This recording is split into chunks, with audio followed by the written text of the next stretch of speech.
Yo, what's up guys, I'm back again with a brand new tutorial. Today I'm going to show you how to get modded version of Granny. This will basically give you mod menu for Granny with a lot of feature, and don't worry, it's completely safe. I have a bunch of options right there, such as God mode, unlimited ammo, no clip, teleport and much more.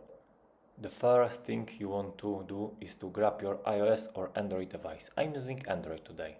Once on your device, make sure you already have Granny installed and fully updated. If you need to check, just go to the App Store or Google Play Store.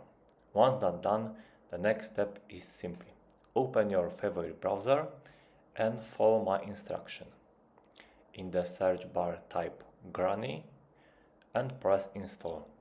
After the installation is complete, the mod menu for Granny will be installed on your Android or iOS device. So, thank you for watching and see you in the next video.